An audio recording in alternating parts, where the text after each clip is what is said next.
And without further ado, now we welcome former Florida Gators athletic director and athletic director emeritus Jeremy Foley to the show. Jeremy, it's a pleasure to welcome you this evening. Hello, Dan. Hello, Nick. Long time no see. Corey, nice to meet you. How's it going? Likewise. Good to see you. Well, Jeremy, want You going to to play Augusta, Nick? I think that's just for you guys. Chip Howard saw me in this hat at a baseball game. He goes, "They've really let the standards of who they let in those gates down." I said, "Yeah, they sure do." Nick only got to go to a practice round, Jeremy. So, well, Jeremy, well, thank you so much for joining us this evening. It's truly an honor and a privilege to have you on the show, Jeremy. I know a lot of people know your story, but want to go way back, all the way to the mid '70s when you first came to the University of Florida, working in the ticketing office. What was it that drew you to Florida and then ultimately kept you around for the next 40 years? Well, the thing that drew me here, Dan, is that I was getting my master's degree in sports administration at Ohio University. And the last component of the degree was an internship. And 25 students at Ohio University that spring, one guy went home without an internship, and that was me. And fortunately, in July, University of Florida called me and offered me one. So what brought me here was the only opportunity I had. And, so they brought me down here. And obviously, once you get here, as I'm sure you all know, and I'm sure a lot of your guests talk to you about, a lot of special things happen in this place, and good town, and obviously a great university. So no reason to leave. Obviously never left, still here. I love it. Well, Jeremy, it's a great story. Want to kind of talk your way through your time there at UF. Started off as an intern in the ticket office, then you became the ticket manager, and then you got to oversee tickets and game operations, and you become an associate AD. Then you become the interim AD. So over the course of 10 years, you go from a guy with no internship to the interim athletic director at the University of Florida. What kind of propelled you during those 10 years? I mean, obviously there was, some challenges and growth that the University of Florida Athletic Department was going through. But what got you to the point where over 10 years you go from being an intern to being the interim athletic director? I get asked that question a lot, and I don't know if there's any special formula except, I just went to work every day. I liked doing what I was doing. I kept getting more opportunities. I kept getting more responsibility. Bill Carr, who was the athletic director at the time, he trusted me. And, that's when any employee wants to be entrusted and with more things to do. And so that's what happened. I was living in Gainesville, Florida. I was working in sports. That's all I ever wanted to do. Was working sports, and I'm at one of the best universities in America. And obviously, there were some challenging times back then, but the bottom line is I had a great opportunity. I was trusted by the people that I worked for, and I was having a lot of fun. When the opportunity came to be athletic director, was there any self-doubt? I mean, you've watched people do it before, but it's a big step to be, in charge of an athletic program. Was there any, can I do this? Am I ready for this? Well, when I was, to be honest, people always ask me, did you always have a goal to be an athletic director? And I never really did. Not that I didn't have goals. I just really wanted to do a good job for Florida. And I liked what I was doing. As I said, I was getting more responsibility. So, I never really thought about being an AD until they put me in charge back in '86 for 3 months. And that's the first time I ever thought about it. And I enjoyed sitting in the chair. It sounds kind of like arrogant, but I just like the fact that I could put my ideas forward. I had a chance to impact people and organizations. So, that was the first time I ever really thought about it. And then, they hired Bill Arnsberger, and I was his right-hand guy for 5 years. And I made a commitment to myself that I was going to do everything I could to put myself in position to, when the job came open again, to seek it and try to get it. And, so I prepared for it. So obviously, as I'm sure you've documented more than once, I made a lot of mistakes and failed a few times along the way, but I never doubted my ability to do it. I was excited to do it. It was an incredible opportunity. Certainly there's moments when you make decisions where you have self-doubts, and, obviously in reflection, there's decisions that I made that I wish it turned out differently, or maybe I'd done differently, but doing the job itself, I never doubted that I could, do it. And obviously, I was given an incredible opportunity to do it. Mr. Foley, you get the job. What's your first order of business mentally? Like, what do you have importance? Because there wasn't a lot of this culture that we know now, and the fans know a lot of what we have now, but these great memories weren't there. So, what was your first order of business? Well, Corey, back in the 80s, not a lot of Gator fans, some do, but a lot don't, that, the University of Florida had huge NCAA issues. In 1984, we were charged with more NCAA rules violations in our football program than any team in history. We won a SEC championship in 1984 to get taken away from us. It's the only time that's ever happened in the history of the University of Florida. And I was just kind of on the sidelines. I was involved in terms of, trying to provide information to the NCAA when they requested this receipt or this phone record. But I saw what it did to the institution. And then, 5 years later, we were back on probation again in football and basketball. Again, Coach Spurrier's first year here, 1990, we had the best team in the league. His first year out of the chute, and we can't be conference champions because we were on probation again. That's still grace Coach Spurrier. It will be till he takes his last breath. He had the best team in the league and couldn't be conference champions. So, the first thing, Corey, I want to make sure, I always felt like we had two strikes on us. And I saw not only problems it caused us, but the problems it caused the University of Florida. And so my first order of business is, we were going to live in a black and white world. We were going to be successful. We were going to work hard. We're going to do things the right way. And, if we didn't win, we're going to work harder. But when we did win, it was going to be done the right way with quality people. And when we put the flag up or the trophy up, nobody's going to say, well, I wonder how they got that done at Florida. So we spent a lot of time changing the culture in terms of how we were going to live our lives and how we were going to follow the rules. And that became part of, a huge part of how we ran our shop around here. Jeremy, I want to ask a question. The Gators really rose into prominence in both football and basketball in the 90s and obviously the 2000s, where really the ability to watch sports became a lot more ubiquitous. There were a lot more games on TV, and fans started to follow a lot more closely because you could watch every game without really any hindrances or maybe only listening on the radio at times. And I kind of coincide that with kind of the rise of social media too, and a lot of fans having takes, and maybe some are good, well thought out reason takes, and a lot are hot takes, right? So how did you balance over, the next 20 years where Gator fans were accustomed to winning, in football every year and in basketball every year, that when social media started to give a voice to everybody and maybe some sports were struggling, how do you kind of insulate the athletic department from, maybe some of those hot takes from infiltrating in and being confident in yourself and the team around you and the coaches that you have coaching for you?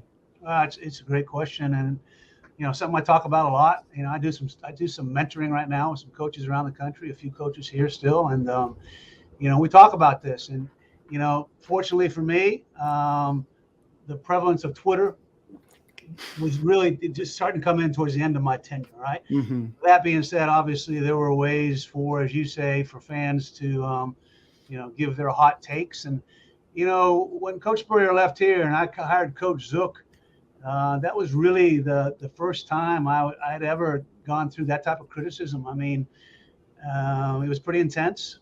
It was because up to that time, Coach Spurrier is our coach, and we know what was being accomplished then, and we were having a lot of fun, winning a lot of games, going to Atlanta, winning national championships, conference championships. So it was, I'm not saying it was easy. Obviously, it wasn't easy, but the criticism when we hired Coach Zook was like nothing I'd ever experienced. So you asked me how I handled it. I didn't handle that one very well at all. It really, really affected me. I read it. I paid too much attention to it.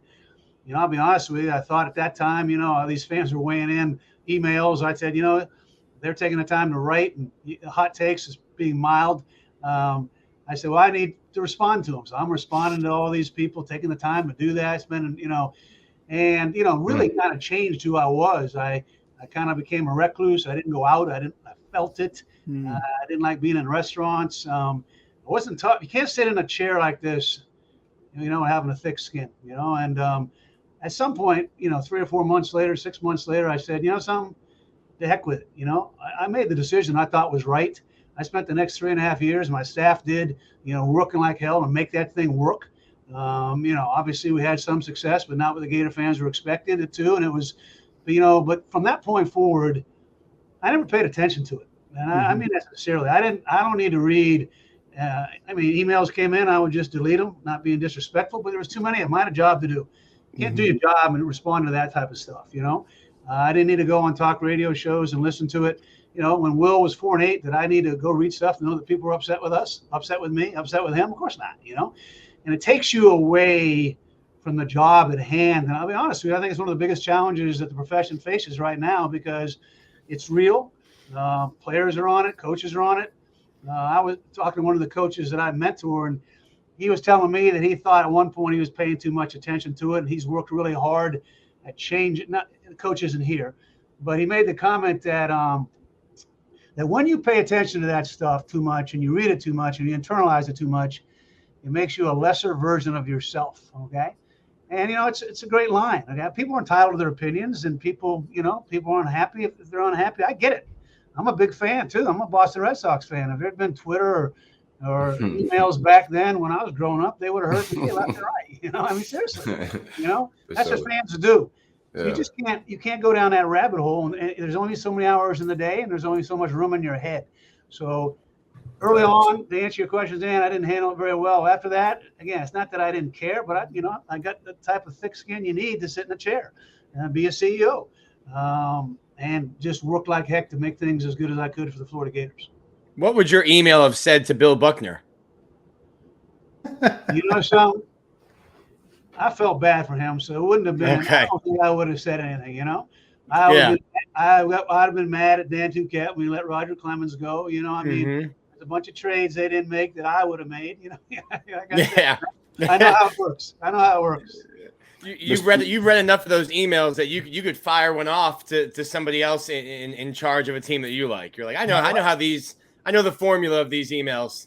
Yeah, you know what I should have done? I thought about it, and I told you delete. I should have printed all of them and made a book. Life in the chair. It would have been fascinating for everybody to see what people say. It would have been like a CD. It had to come with a parental advisory sticker. Like there is some strong language in this book. Exactly right.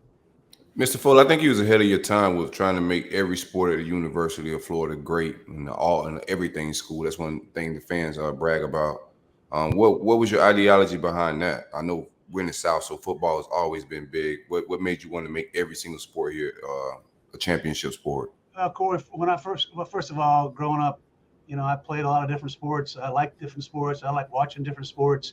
Obviously, I like watching football, but I was a lacrosse player, and I like watching tennis. I like watching golf on TV. I like them all. Okay, but a couple things probably for my philosophy there. First of all, back in those days when the University of Florida was having some tough times with the NCAA and really getting some bad publicity nationally, right? Back then during those times there was one program around here that never caused any problems. It was the women's program, right? And so I saw the notoriety in a positive way that they brought. Okay.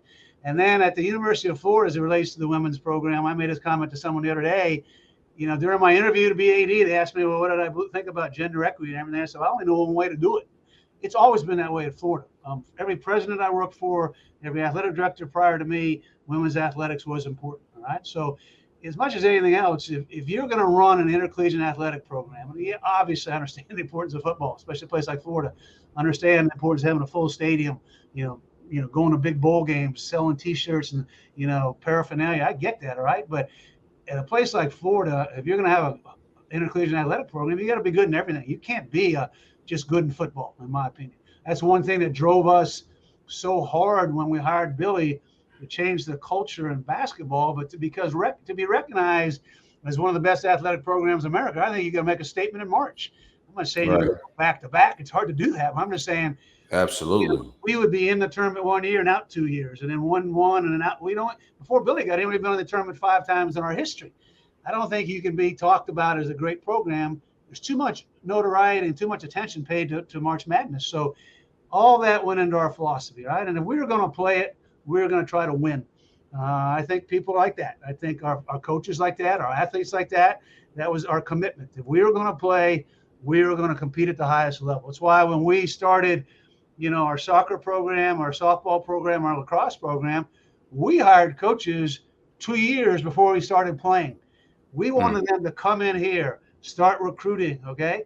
we built really nice stadiums right off the bat, okay, because we wanted to show commitment to these recruits. And, soccer wins the national championship 4 years in. Obviously, Becky Burley deserves 99 in her players, 99.9% of that result of the credit. But I think our commitment in the front end has something to do with it. All right. So here's the other thing I found in this business. And I go back to what I said earlier. I understand the football and basketball needs to win. But some in a place like Florida, football didn't have the greatest year this year, right? Obviously, some people disgruntled with basketball, and we had a coaching change. I mean, we didn't make one. Obviously, Mike moved on. But, you got gymnastics sitting there and number 1 in the country or 2 in the country, got a chance to win it. Mouse Holloway just won a national championship. Brian Shelton's number 1 in the country or 2 in the country defending national championship in men's tennis. Tim Walton's ranked in the top 10. Mm-hmm. There's always another program to pick everybody up when you support everybody the same. So we thought that was really important way to, again, for a place like the University of Florida to run its athletic program is to be as good as we could be in all 21 sports. They're all equally important to us. Jeremy, I want to follow-up question, and this is kind of a little self-tire pump here. When I was a student at UF, I got to serve on the Title IX committee. That was right around the time that Amanda O'Leary and the lacrosse program was getting started at UF. So I have kind of a 2-part question. One, how do you go about hiring that first coach to build a program? Because that's so different than maintaining or building off of something that's already been created. So how did you go about, identifying those first coaches in soccer and in softball and in lacrosse? And then I guess leading from there is, what did you look for in coaches when you were looking to make that hire? Well, the first question is, it's a great question because obviously we didn't have those 3 sports, so we didn't know a whole lot about them. Usually obviously I'm aware of what Scott's doing with his coaching searches now, the last 2, and, how you have a list of candidates and you hone them down and everything. Obviously we play football around here. So, Scott, we, kind of had a feeling what direction we might want to go in. But, in all 3 of those cases, we threw a net out there. We put some ads out there and see who wanted the job. And, Becky was interested in the job, and Tim Walton was interested in the job, and Amanda Leary was. Obviously, other people were. And then you start looking at resumes, you start making phone calls. But, instead of maybe just going and getting somebody, or going to, this is the person we want to target and go, we brought people in, and we had a number of interviews. And obviously, I leaned heavily upon my staff. Linda Teeler was a huge part of, the search process around here when I was athletic director, and continues to be. But, I had a lot of people in the room helping us pick those folks out. And obviously, I think we did a good job with, all 3 of those candidates right there. And, Dan, if hiring coaches is a perfect science, maybe I'm, I never got any nasty emails, right? But it's not. And, but it's also the most important thing an athletic director can do because, high quality coaches are, they're the ones that determine how good your athletic program is going to be. Athletes, you got to have athletes, of course, but athletes come and go. Billy Donovan here was 19 years. Roland, Sully's been here 14. I think Tim 15. That longevity is important when you have quality coaches. So you're looking for somebody who can win, obviously. You're looking for someone that can do it the right way. You're looking for somebody that maybe has something in their background that says to you, something? I like this about their makeup. Sully, for instance, was an all-ACC catcher. He was a pitching coach. College baseball to me is a pitching. You have the pitching, you got a chance to be in Omaha. As he pointed out to me, he was an all-ACC catcher first team, and Jason Varitek was second team. I like that, okay? But, Tim Walton got the ball on the last day in Omaha, the championship game. They gave him the ball. Billy Donovan played in the Final Four. You could just – a little something that may, Rhonda Fain, was an Olympian and an All-American at UCLA. That's just another additional thing you look for. I like to sit in front of people and see the way they smiled. So if I could see them sitting in the living room and recruiting, you just start looking for those, and then you're just looking for good people. Real quick, I got to ask this question. Did you like McElwain's smile? That's one of those emails I got right there. Corey sent you many emails, apparently. He didn't put his name on there, Yeah. A podcast guy, but so you just try to get a sense, and obviously you talk to a lot of people, and it's not perfect science. Obviously, Corey, that's one of the examples right there. You think it's going to work, and you look at track records and you look at past experiences, but we hit some home runs and we hit some ground outs, and Right. that's the way it works. And when you don't hit the home run and you don't hit with it, it causes tremendous turmoil for the university, for a program, for the coaches, for their assistants, for their families. That's why it's so important. But those things were never taken lightly. And as I said, we hit on some really good ones, and others didn't work out as we envisioned. I want to ask if there's been it would seem from the outside, an emphasis on getting young coaches. I think Billy was, in his early 30s. Sully was young. Tim Walton, Urban was young when you hired him. Is that just how it kind of worked out, or were you specifically looking for men, women that were in the beginning of their careers, young and hungry, and then embodied some of those other things that you just mentioned? I was a big believer. This is maybe something I learned. Beverly Carney, you may know that name. Great track coach. Won a national championship here. The last time the women won a national championship in track, she won it back in 1992. And I was part of the. I didn't hire Beverly, but Bill Arnsparger did. But I was part of the process, and we had a really competitive field, and she was really young. And I can remember people, she's too young and too this. And I can remember asking the question, how good can she be in 5 years? Mm-hmm. And the whole room went, well, 5 years, so that kind of stuck with me. And I think a lot of times hires get made on the day of the press conference. Everybody wants to win the press conference. I get that. Everybody does, because that gives you momentum, and momentum's good. Okay. Mm-hmm. Especially now with so many people having a chance to give their feedback. Okay. But, winning the press conference is not important to see. So we like to envision where they were going to be 5 years from now. I remember Rick Pitino. Rick Pitino told Billy not to take this job. All right. And we didn't think it was a good job. All we cared about was football. So I'm recruiting Billy Donovan and Rick Pitino. So I called Rick and I made the comment. I said, okay, he goes, expectations are too high. You were just at the Final Four 2 years ago. There's a lot of work to be done. I said, okay. So if I hire Billy and give him all the resources and give him a 5 or 6 year deal, 5 or 6 year contract, 6 year contract, what will I have 6 years from now? He says, well, you'll have one of the best coaches, not the best coaches in the country, right? And he was right. So it does kind of fit the model, right? There's going to be growing pains. This is a hard job. Another thing we like to get people in here that kind of, they become one of us. That sounds arrogant, but I'm not talking about like we're better than anybody else. But there's Corey, you mentioned a culture here. There is a culture here. Right. Culture drove our winning. All 21 sports are important. Respecting all sports, men and women. Liking each other in the building, working hard every day, doing things the right way. And, to get people in here and they stay here and that's part of their journey. And I also think when you take a chance on a young guy or a young woman, you build some instant loyalty. You took a chance on me. Somebody tells me that all the time.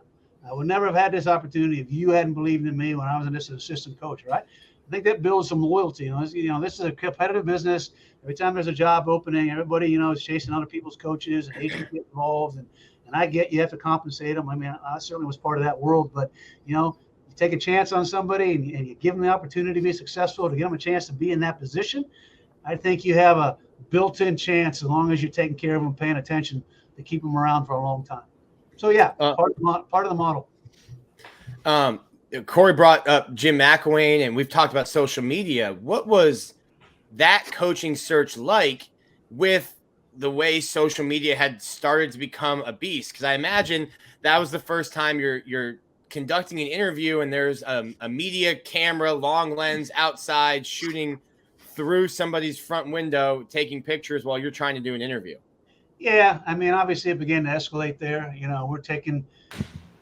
We're taking planes that aren't our airplanes, because that's what I did when I hired Urban, thinking that would work again. And there's some people sitting in their living room and they're tracking not plane numbers, but planes that at some point in time though, Nick, and I kind of tell my staff this, you just got to you got a job to do. And, what people are writing, you got a job, you got to go hire a coach.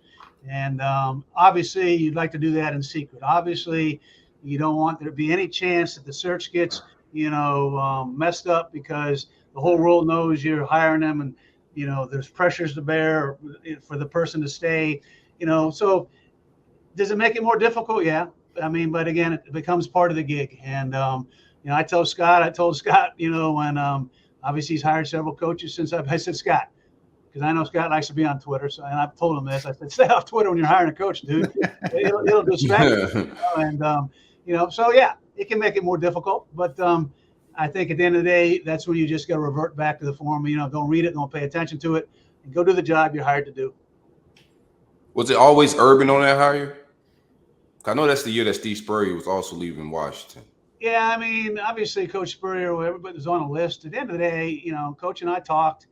End of the day, his comment was to me, hard to go back home again, and obviously right. I think he'd been in conversation with South Carolina, but even before we had open. Urban was the guy that we targeted early on.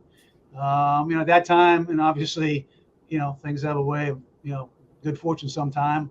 Bobby Petrino was high on the list. Bobby was doing things that, in terms of Gator fans, like out on the field, throwing all over the place, doing some incredible things. Bobby Petrino was a good football coach. Obviously, some bumps in the road in his career. But, once I've gotten in front of Urban the first time, it was, it's kind of like I got in front of Billy the first time. There's no doubt in my mind that's the guy we wanted to hire.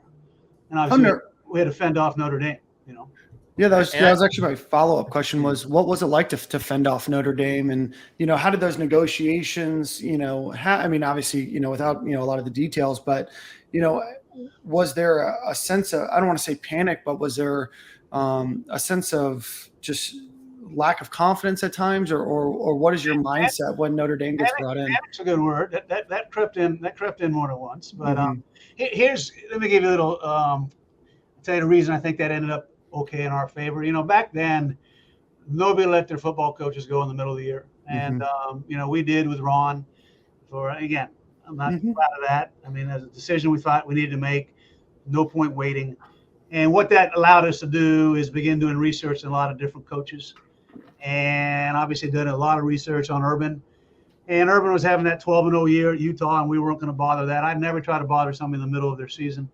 But the minute his season was over, I was in his house 3 days later, and I flew from my home in Vermont. And nobody was tracking me, and I flew commercial. And so, but my point is, I was there, okay.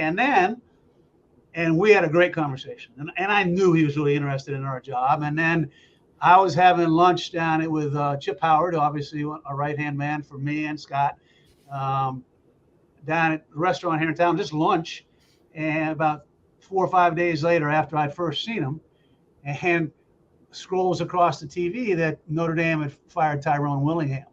That's when the panic set in, because in Urban's contract, the only school he didn't have a buyout for was Notre Dame. All right, he'd been at Notre Dame, et cetera, et cetera. I remember, we got our bill, and I came back here. I went right over to see Bernie Matchton, and I said, Dr. Matchton, I said, I got to go back to Utah and try to get this thing done, right? And so I got on a plane the next day and went out there and had another great meeting with him. But he ended the conversation. He goes, Notre Dame's coming out tonight. All right. So that's when the panic came in, because now you don't control it anymore. You don't control it. Urban knew what we had to sell.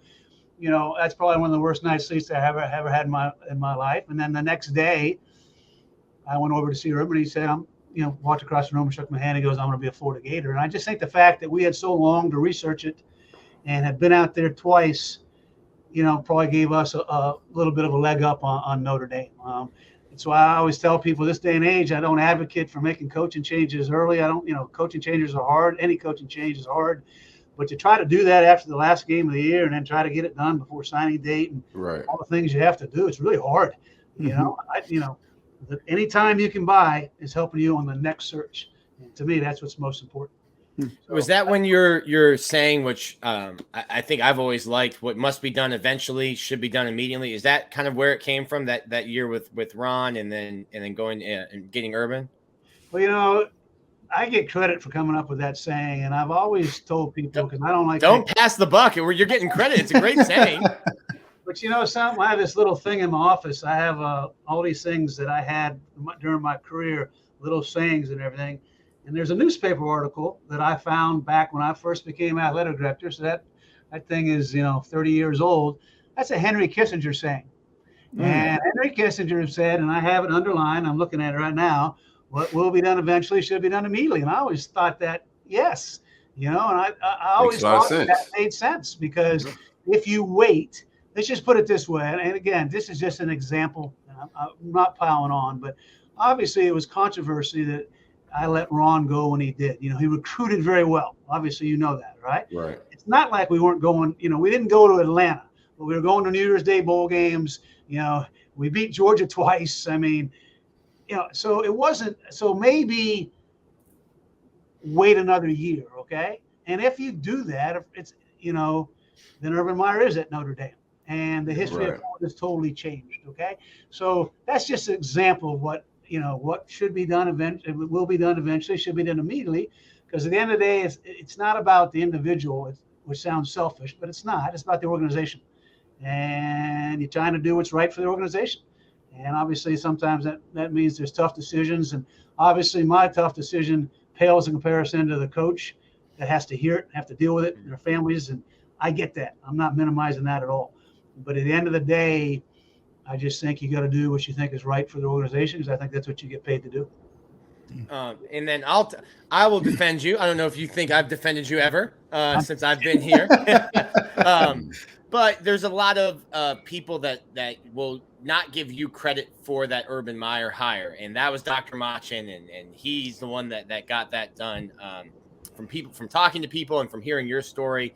Flex on him, Mr. Foley. Give you formal credit. That was a great hire. I mean, he was the big name, but it's still a young coach who hadn't coached, in what we now know as a Power Five, and you're still kind of taking a chance. For all the message board posters and emailers that want to give somebody else credit, I want to say that was a great call and a great hire on your part. And just give you the credit that maybe the message boards don't. Well, I appreciate that. And I'm not. The fact of the matter is, I know how that all came down. But at the end of the day, the credit's irrelevant. Those 2 national championships are what really meant the most to the University of Florida. There you go. Flex on them. How much does a national? We hear about it all the time, but how much does a national championship just help the university? Not even the UAA, the university. First of all, it's so hard to do, and so much fun. But it gives you so much attention to the University of Florida. Back in those days, well, it's still the same. We haven't been in the CFP, but back in those days, you'd qualify for the BCS after Atlanta, which is the first week in December, and you're not playing till the second week or the first week in January. So for 5 weeks, all they're doing is talking about Ohio State or Oklahoma, but also Florida. ESPN every night. And the same way with March Madness. The longer you go, they're talking about you, and it helps your university. It helps, they see your coaches, they see your athletes. They'll talk to maybe your president or maybe somebody who used to play here. It just gives you incredible exposure. So yeah, it's invaluable, and obviously it's invaluable for your alumni because it's a tremendous source of pride. And what is it like? What is it like for you as an athletic director when Becky wins? When Rhonda won her first national championship? We were out in Omaha when Sully won his first one in 17. When Tim wins it, what's it like for you as the athletic director to see those coaches win their first championship and knowing all the work that kind of what goes into it? Yeah, if you ask me, obviously I was blessed to have an incredible career here, incredible opportunity, being part of everything I was part of here, and so many great things I enjoyed. But probably right at the top of my list of what did you enjoy most about your job was that right there, hiring a young coach. Obviously not by myself. I had people help me but once they get in place, helping them, supporting them, being part of what they're trying to build, and watching how hard they work to do it. And it wasn't always easy. Some of the trials and tribulations. I mean, Scully went out there how many times and didn't work out, and Tim went out there a number of times, didn't work out, and Billy lost the first time he played in it, and then got knocked out in the opening weekends. Everybody said, Billy's overrated. To see it all come to fruition and knowing how it came to fruition and type of effort it took to make it happen, it's feeling. It's incredible. It's a high that's kind of hard to imagine. It's one that lasts for, you can't last too long because you got to worry about, the next year or the next season or the next team. But it is, those are memories of a lifetime. And I was blessed to have it more than once. So like I said, I had a career that was incredible for that reason. Speaking of careers, what do you think about your legacy? I called you the GOAT athletic director, the greatest athletic director of all time. What do you speak about and think about your legacy at the University of Florida? I got asked that when I stepped down, obviously, and legacies are determined by other people. Obviously, I appreciate you saying that, but Nick has people on internet sites who think differently, right? And they're entitled to that opinion. I get that, all right? I would think that the one thing that I'm obviously proud of all the championships, proud that, we were never on probation. We did things the right way. Obviously, far from a perfect program, made a lot of decisions that didn't work out. But, probably my whole career, not so much my career as athletic director, but my whole career, when I first came to Florida was always, wait till next year, what if, sleeping giant. Obviously, pockets of success. Women's golf has some incredible success. Men's golf, incredible success. Swimming has some incredible success early on. But certainly the program isn't what it is today. And I'm talking about a national perspective. We the best athletic program in America. That'd be a little arrogant. But if you want to put the best athletic programs in a hat, you can put in who you want. Ohio State, Texas, USC, UCLA, Oklahoma, Alabama. You put whoever you want in there. But to have the best, Florida has to be in that hat, okay? So having the program elevated to that stature and expectation that we're going to stay there and have that bar like that, that's, hopefully people will say, I had something to do with that, and that's, obviously I hired a coach who didn't work out. I hired this coach who worked out. Yeah. I have another thing over there on this bulletin board. It was on my office, and don't ever take yourself too seriously because 100 years from now, nobody will remember your name. All right. So that's the truth. I mean, at some point in time, nobody's forgetting your name around here, Mr. Foley. You anyway, worry about that. Yeah. So part of the line is I'm really proud of where the program, where it was and where it is today. All right. That's a great, that's a great thing for the University of Florida. And something that you asked me is one of the things that shaped me when I first became athletic director. Back then we were getting our teeth kicked in, probation twice, firing coaches, et cetera, et cetera. The one thing that kept us all going around here is we knew this place could be really special, because how could it not be? Incredible academic institution, incredible town, incredible state to live in, incredible alumni base, incredible booster base who buy your season tickets, supports you financially. We knew we had an opportunity to do some great things here, and that kept us going when things weren't as good as they needed to be. Perfect. Did you ever think like we're the only ones that think that? Because like you're on, like you said, you're on probation. It's wait till next year. It's just like no one else kind of saw it except for the people in that building. And you guys just never, your faith never wavered. And we have something special here. We just haven't, the dominoes haven't fallen yet, and they'll see. Yeah, I mean, I think you're exactly right. I'm not sure everybody saw that. I mean, we had a history of things not happening the way we wanted to. All right. Mm-hmm. I also will tell you, this is unequivocally the truth. The key component to all that and changing the dynamic and changing the way people felt and thought was in 1990 when we hired Steve Spurrier. Okay. Mm-hmm. Not only was he a winner, not only was he the golden child of Florida athletics, rightfully so, is that he came in here with no excuse mentality. People used to say we couldn't win in Jacksonville. We couldn't win there. Steve would say we can't win there. It's called the Gator Bowl. That's what it used to be called, the Gator Bowl. Yeah. Right? We can't beat Georgia and Auburn back to back. All he did is back to back his first year, back to back. Right? He's just a no excuse guy. His confidence bred confidence. He walked. They say Steve has swagger. His opponents say arrogance. I say swagger, confidence. And everybody felt it. All right. He comes in right off the bat, and we win 9 games the first year. We were conference champions. We just couldn't win it. Right. Next year we won the first one ever.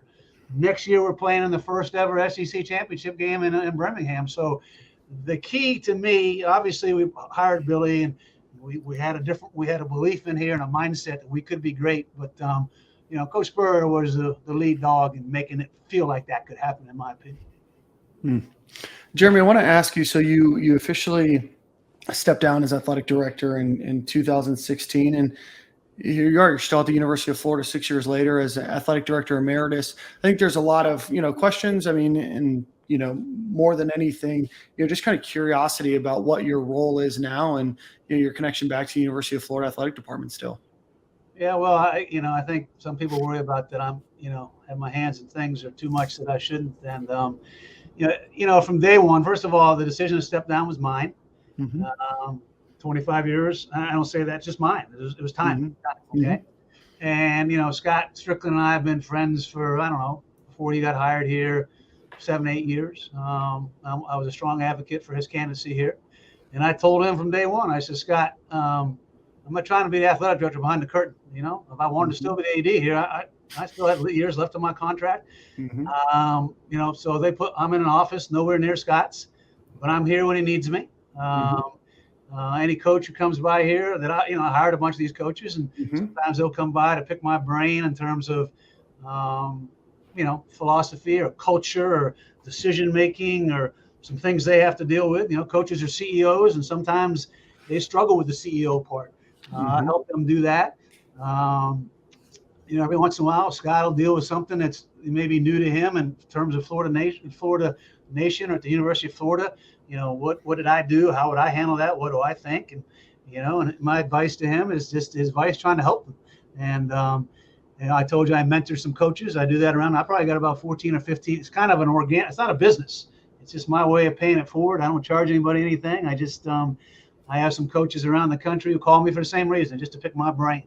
If they start complaining about their athletic director or something, then they're talking to the wrong guy. I'm not having those conversations, okay?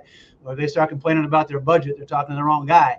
That's not what we talk about, So I'm doing a little bit of that. I'm speaking to some athletic programs. I'm going up to the University of Minnesota next week because the AD up there I've known for a while just wants me to speak to his staff and coaches about culture and winning and some of the things that not necessarily we did here, but what I saw Billy do or Herman do or Steve Spurrier do. I've done that with 5 or 6 universities. I work with a couple leadership groups around the country. I have a passion for trying to teach leadership. I do some teaching over, and I'm a guest lecturer over in health and human performance, mostly on leadership. And so Scott asked me to set up an emerging leaders program. We put these people, I'm not talking about Linda and Chip and people at that level. They've been doing it for a long time, but we put some young bucks into leadership roles. But how do they learn how to be a leader? And a lot of times on the training. So we put together an emerging leaders program where we do a program. We're doing, we've done 6 this year, and Scott asked me to set that up for him. So I've been doing stuff like that. So, but I'm also living my life. I have a home in Vermont, and I get up there when I can. And but something I told people, Nick, you were probably there, and you remember, I'll never cut the cord from being a Gator. This is my life's work, and I love the Gators. I love Gainesville, and but trust me, I understand. Right and wrong. I understand that I don't insert myself where it doesn't belong. I don't want to do that. It'd be unfair to everybody here.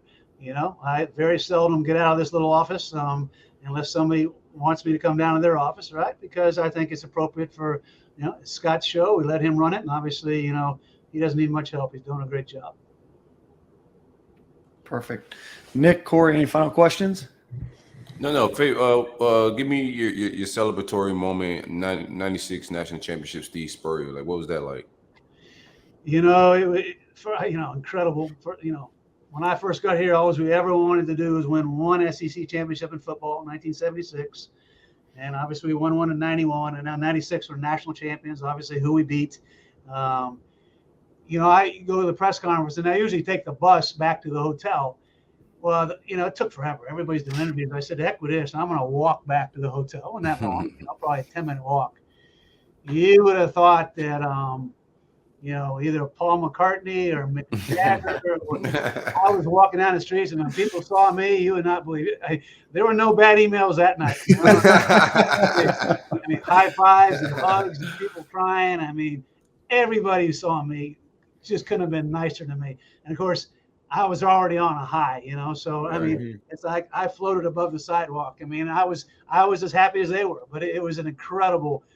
That 10-minute walk is something I'll never forget. Never forget. Here's another thing is, you know, people always ask me what was your favorite championship. We won 27 national championships when I was AD. They're very hard to do. All of them were special. That one is so memorable because I know what football means to this institution. Mm-hmm. I knew what it would mean to Gator Nation. I knew all the heartbreak, and to think that we were the national champions. I mean, just for the Gator Nation, the most incredible thing I've ever seen in my life. And like I said, never forget it.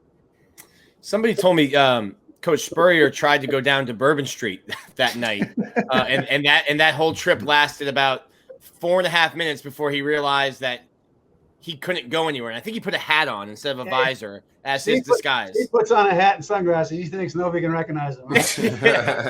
Yeah, I've heard that story too. I know he tried, but I think he turned back around. I just stayed in the hospitality room at the hotel. We had an incredible night together. And then, you know, obviously it's fun celebrating with your fans, like I just described. But at the end of the day, to celebrate with the people who go to work every day, all the coaches you're with, and you know, the Chip Howards of the world and Greg McGarry's of the world. I mean, I wouldn't trade those moments for anything. It's just those are memories of a lifetime. They really celebrating with the people you care most about. It's crazy that this ride you've been on all started because you were a lazy grad student who hadn't secured an internship early enough. My dad used to give me grief about it because growing up, I grew up in New Hampshire. I grew up a huge Boston Red Sox fan. Always wanted to work for the Red Sox. Always wanted to work professional baseball. That was my goal. But I had to finish this master's degree. He'd paid for it, so he said, "Son, you need to take this internship." And he drove me down here, and I complained the whole way down. I really didn't want to come. I came down in an interview here in August or the end of July. I have never been in such heat in my life. I'm going, what am I doing? But you know, so I tell that now to students that you never know where the world's going to take you. And obviously, the world took me on an incredible journey, and one I wouldn't trade for anything. You know, one of my press conferences, I said I wanted to be the GM of the Red Sox, and I got to be the GM of the Gators. So it was a pretty good ride for me, no question about it. Not a bad trade-off. Well, Mr. Foley, we absolutely appreciate your time this evening, hanging out far longer than we expected. We absolutely appreciate that. And thank you for everything that you did on behalf of the three of us, on behalf of Gator Nation. Thank you for everything that you did and your continued work to support the University of Florida and the Florida Gators athletic department. It's my pleasure. I thank you for having me. It was fun going down memory lane. And, you know, Corey, I'm going to go find that email you sent me, okay? There's many. There's many. It probably was me, man. I ain't gonna lie. You guys are the best. Take care. We'll see you around the yard, okay? All right, Thank man. you. Appreciate you coming on.